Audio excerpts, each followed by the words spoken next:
Dude, I wasn't even there and I could feel the energy.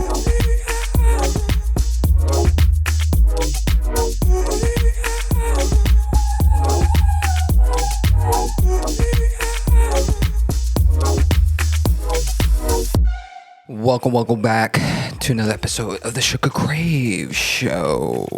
That was a little choppy right there. A Suga Crave Show.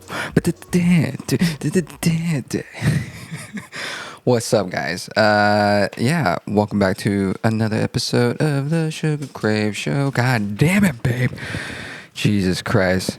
It's funny, I was just like, alright, she's gonna be up here, hang out for a bit. Oh, she just stays put. But once I fucking start the podcast, she wants to go downstairs and chill on the beanbag. And I'm just like, God damn, lady.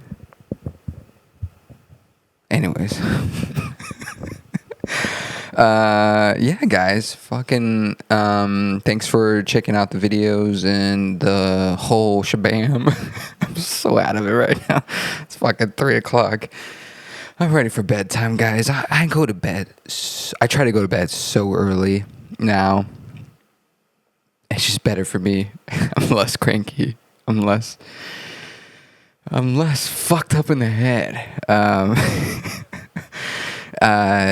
I usually go to bed I try to go to bed at 9:30. That's where I shoot for, but most of the time I'm just on my phone and I'm up at 10 to fucking 11 o'clock at night. I'm like, oh, Jesus Christ. And I'm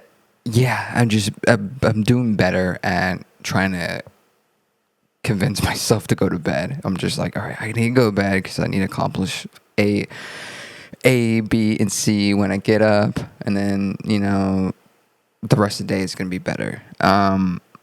And it's just been helpful. I kind of like it because I don't have to do those I don't have to go to a club. I don't have to go to these the only thing I do miss is having late night dinners. You head out at 8. You're still at the restaurant 10:30. You don't get home till 11. I love those. I rather stay up for a late dinner than stay up to go to a club. I'm just not at that mode. And I'm fucking old. I don't know. I just feel that's past me. Don't get me wrong. I would love to go to more late night shows, but I'm digging those daytime concerts. It's just it's a vibe. It's a little bit more chill. I can see my feet where they're at. I'm not I don't know. I just sometimes will those late night concerts or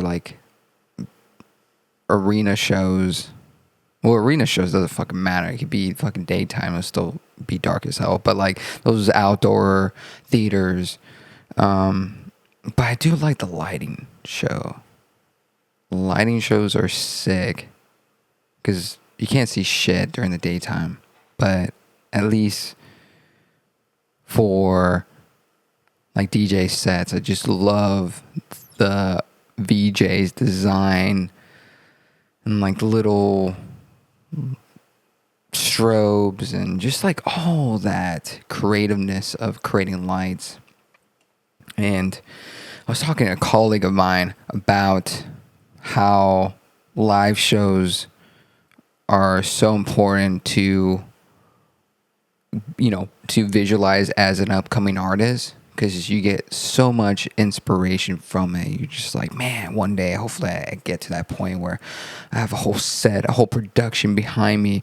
And I think it's just so important, especially starting out in the beginning, is going to those shows, experiencing that. Because when you're at that point, you can grab some of those things that you experience and implement that in your live shows. And just be inspired by other creatives around your world, and being around the people and experiencing that. Just because live shows are so important, and the only way to truly experience that is being there. It's you can watch them on YouTube, and it's just not the same. It's not the same. The recent one I went to was Bumper Shoot, and it was just a whole great experience being there. Even though the artists I wouldn't, a lot of the artists that were there, I wouldn't pay to see them.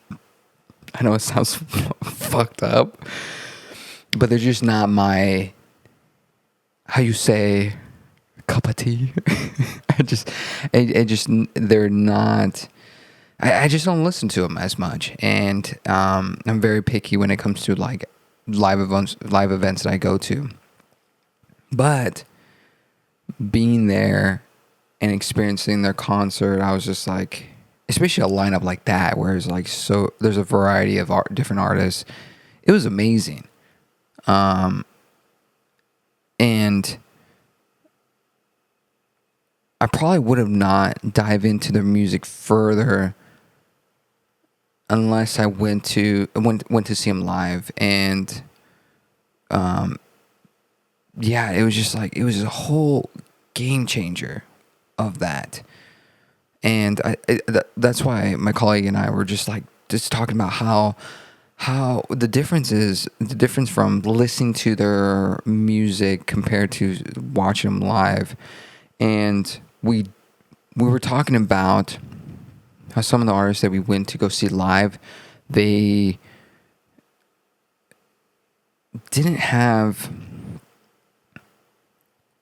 like, they didn't have that live feel that you would expect. He was talking about an artist that, like, it sounded like they were just playing tracks over tracks.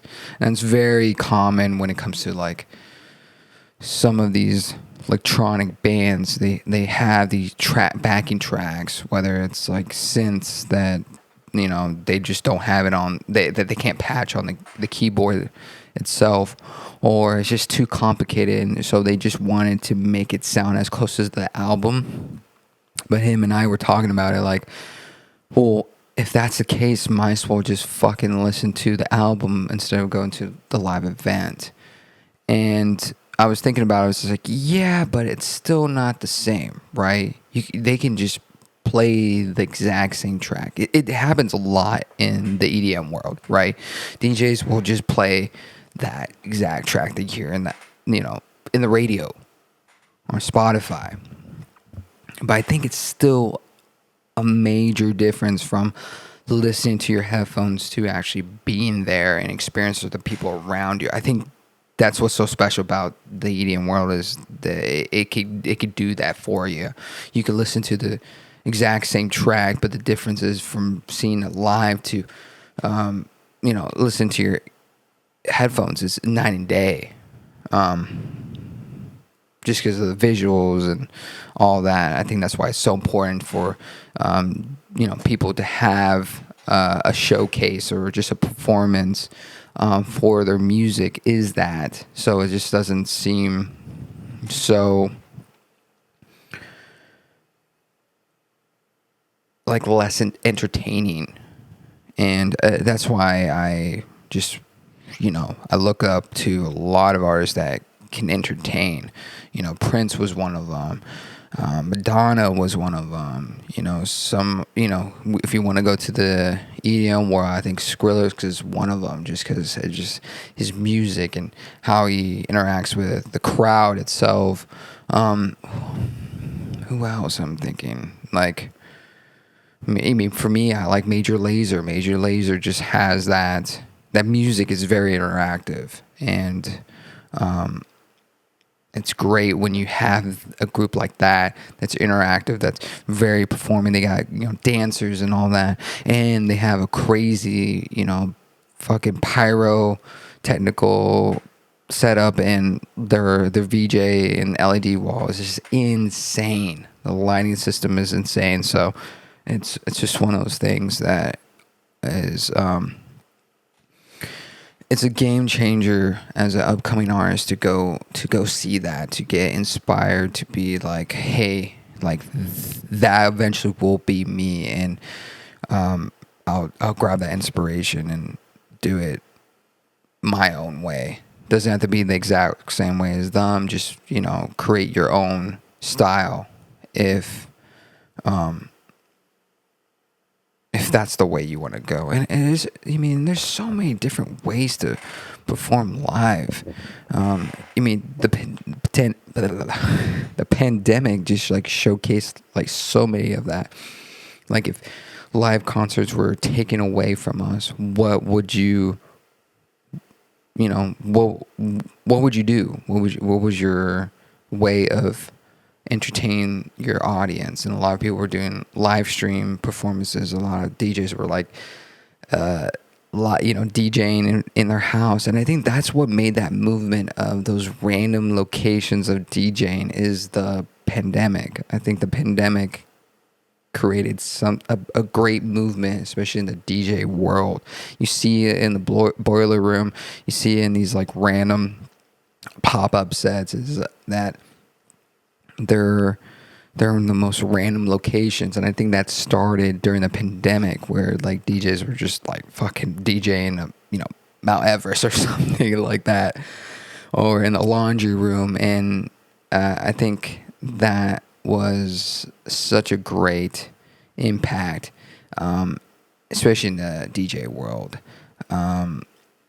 But if you go down to Hollywood Boulevard, you'll see tons of acts there.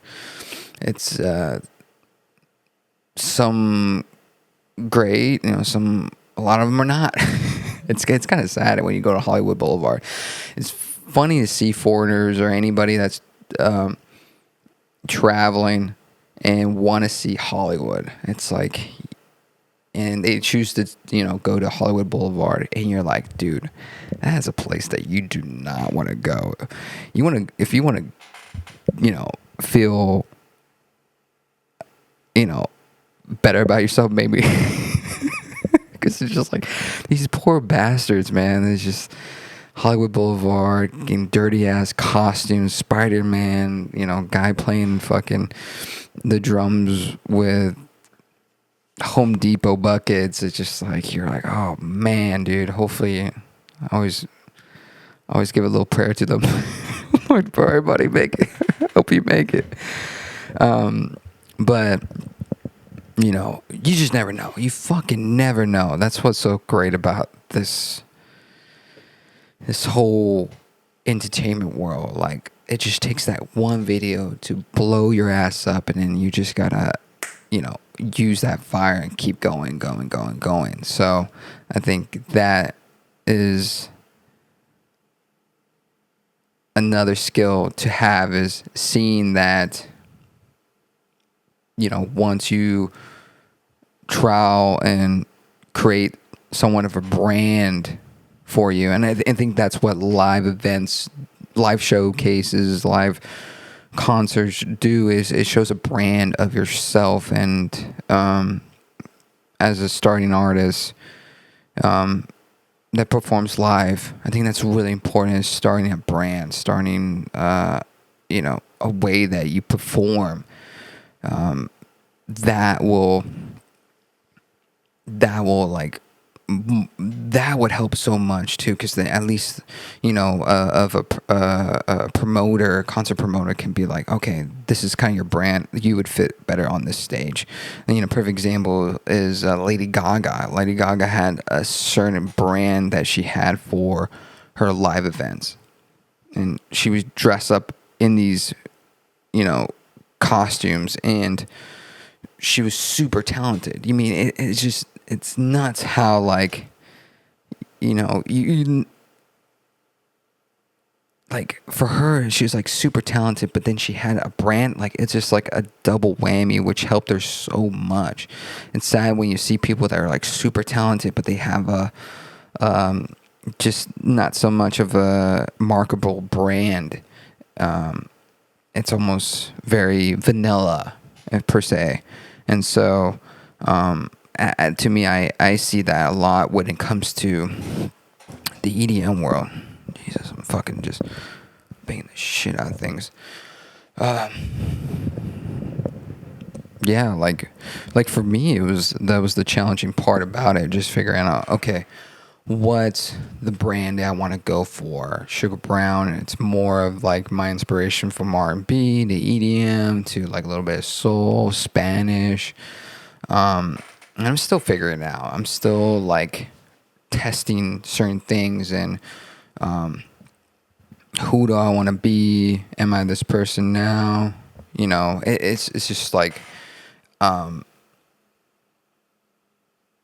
troubleshooting a lot of things. But I think that for me, performing live, doing like these underground DJ things, that's, talking and working with other, artists, I think that just helps tremendously, just being out there and testing the waters and trying to get a feel of my brand or what people think of my brand too. I think that's a big thing, is gaining other people's opinions about your brand. Be like, oh yeah, you seem like you work in more this, or you make, I hear your music being more electronic. And so it's always helpful to have somebody that's like not music minded. They just know like the bare minimum of it, so you're not complicating things, because I think that's the worst. It's just when you complicate a lot of things about your brand, just being like, oh, I'm like, fucking avant-garde, electronic with a little bit of jazz. If that's the case, then that's cool. That's the niche. But at least for me, I just try to keep it somewhat clear cut and a little bit more marketable. But that's the thing, is like, I learned that from going to live shows and seeing artists perform live, and watching so many of like live streams and all that. I think it's just experiencing all that like performances, whether it's back in the day. Like my favorite one was DMX at live. What the fuck? What's that? Man, this is killing me. It's DMX. You guys know it. I think it's, oh my God, this is good. It's Woodstock of 99. Check that shit out with DMX. Dude, that thing is insane. One of his best live performances. And I always dream of if I were to do a live event like that, or any event, is just having that interaction with the crowd and feeling their energy, and him taking control of it. It's just like, I don't know, man, it's insane, that fucking thing. Oh man, I love it. I love that. That's by far one of my favorite ones. I actually watched it recently, maybe a week ago, and I just got like chills. I was just like, man, that shit is just insane. I think it was Rough Riders watch that. I think it's on YouTube. Watch Rough Riders Woodstock of 99 DMX. It's just fucking great when you're just like, oh, no. It's so fucking good, man. Dude, I wasn't even there and I could feel the energy. Hey guys, ever wonder where I record my videos or podcasts? Most of the time, it's at Design Sound Studio. It's about 3,000 square feet with a full lighting rig. No need to spend thousands of dollars for lighting rentals. We got it all set up for you guys. And we even have 2 flex rooms that could be used as makeup rooms, dressing rooms, or even a production office. I'm telling you guys, it's a perfect spot if you guys want something private without being interrupted by a noisy drummer next door. Our space is just gonna make your production rehearsals run so smoothly. And the best part is we're open 24 hours, 7 days a week. So if you're ready to book your session, head over to designsoundstudio.com and get a quote from us today.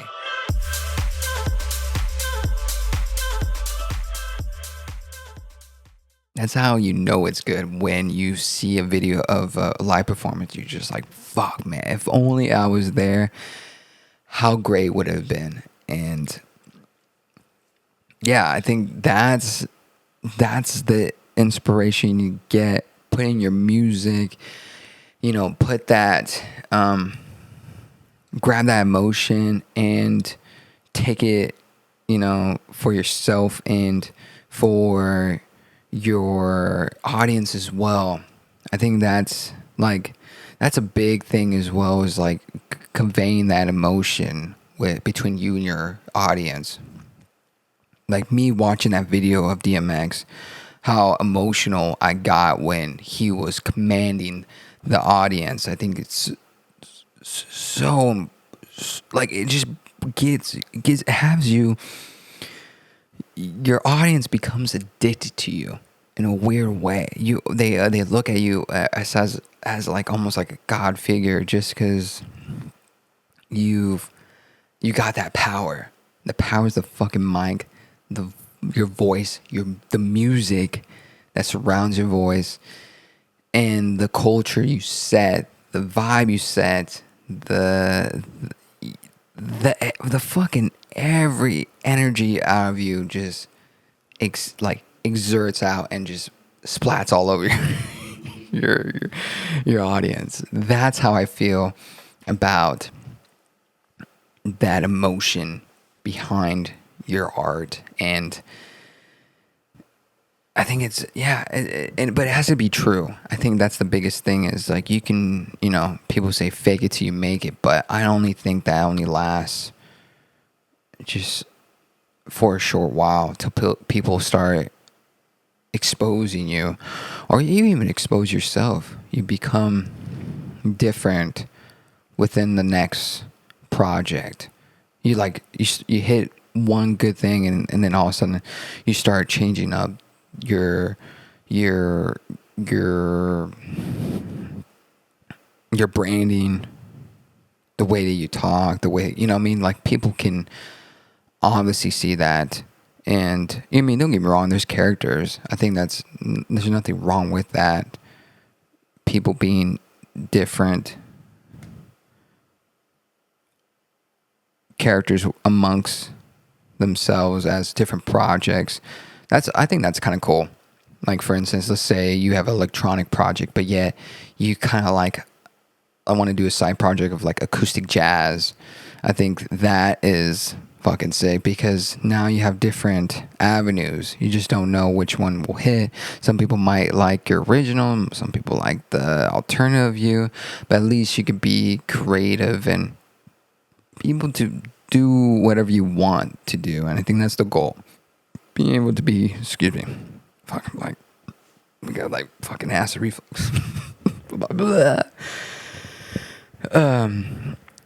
being able to be comfortable with yourself without having to change too much. I think that's where you last the most, is your authentic self. And that's why I love interviews with artists, and you get to really see who they are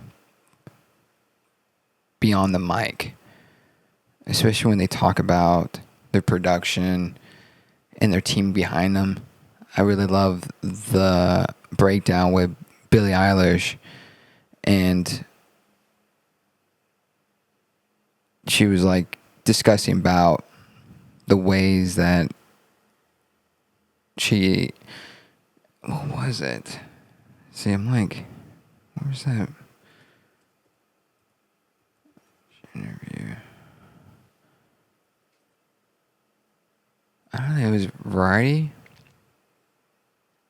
It might have been Variety with Phineas. And they were a breakdown. It's a breakdown. Let's see, breakdown song. Breakdown. What was it?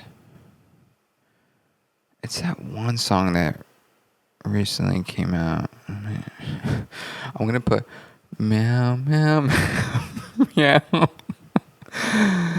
because it was that song explaining. Let me see. Come on.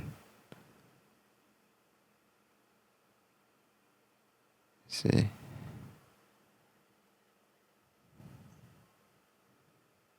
I don't know if you guys can hear that.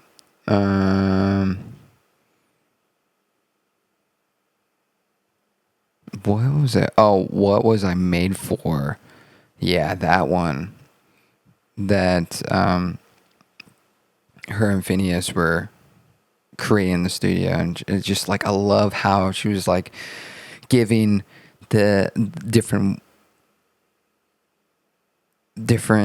tones of or different ways of singing the hook, and I fucking love it. I love seeing that alternativeness of the actual release, because you're just like, oh, okay, because I don't know about you guys, I'm always curious about, okay, how do you get from point A to point fucking Z, because in between you probably had to go through so much shit in order to get that final process. And so that's always been my curiosity. It was just like, hey, how the fuck did you even get that melody down?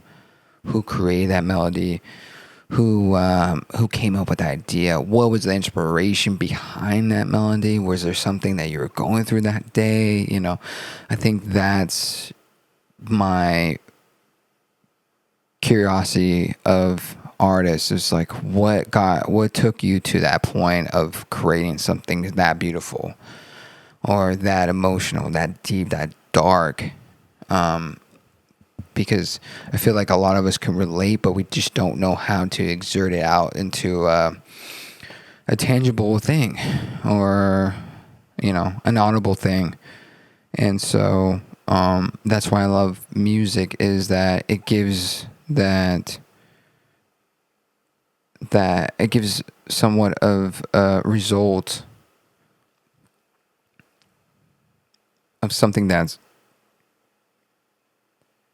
it's like a storybook that can tell the life of someone's thoughts. And I think that's really, really interesting, especially if someone's going through a massive like life issue, emotional distress, or even or even something great, finding first love, recovering from damage, and now there's light that they see. I think having that variety of different streams of imagination within yourself, because I feel like everybody interprets music differently, not all the same. You might agree with certain things, like, yeah, that made me feel happy, but what level of happiness did that create within you compared to someone else? Someone might be like, yeah, that made me happy, but I wasn't excited. Someone else might be like, oh, that made me really happy and excited. Or that made me feel something opposite. And I think that's what's so controversial sometimes with music, is that not everybody agrees on the same thing. The whole movement of certain genres and certain decades, people might be like, yeah, for me, it was like 2010 to 2016 was like the big boom of dance music. And it was the best time of my life when it came to listening to music and being creative. Some other people might think that was the worst time of music. You're just like, fuck, man. If only you had a soul. But you mean that's what's so fucking great about it. There's that difference. For me, I always like to have that open conversation of like, okay, cool. Why didn't you like it? Oh, well, I grew up and listened to this music. Oh, okay. What did that music made you feel at that time? What was that decade? And they're like, oh, X, Y, and Z, because it was the best time of my elementary time. Being in elementary, I had friends and all this stuff. So it's like with music, I know when people enjoy a certain type of genre is when they experience a great moment of their life. Like, electronic music was so exciting for me just because discovering how to create something like it brought me excitement. And in high school, we would have foreign exchange students from Europe, and they grew up listening to electronic music. And so when I was able to share that music with them and their excitement, and we would just have like these like DJ parties. It was just like three of us, but it was just like the best time of my life. That's what is like currently like my favorite genre to listen to. I don't listen to it all the time, but if I want to go back to those good emotions, I would go back and listen to electronic dance music. And just conversing with other people and their views of their favorite genres, I can tell it's usually the greatest part of their life is that music was surrounded around that time frame. And so it's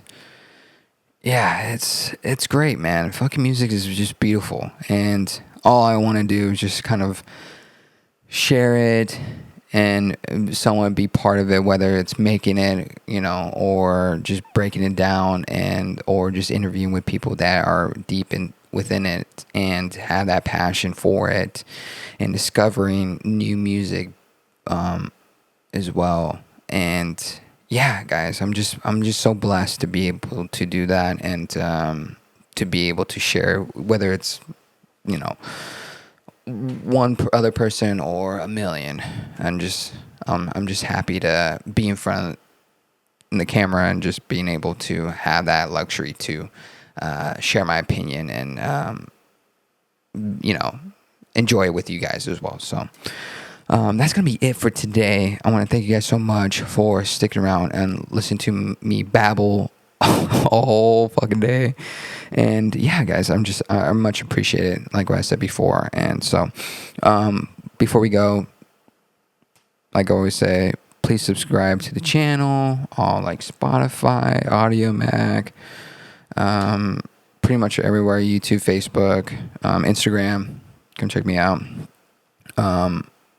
Be sure to subscribe to the Suga Crave Club, where you have this podcast and other episodes that are ad-free, and you got project templates, sample packs in there. So if you're creative, it's a great resource, and a great community as well. We, I try to get a much material from you guys, whether it's like, hey, break down the song, or let's, what can you discuss this topic? So, but yeah, go ahead and check it out. But other than that, thank you guys so much, and I will see you on the next one.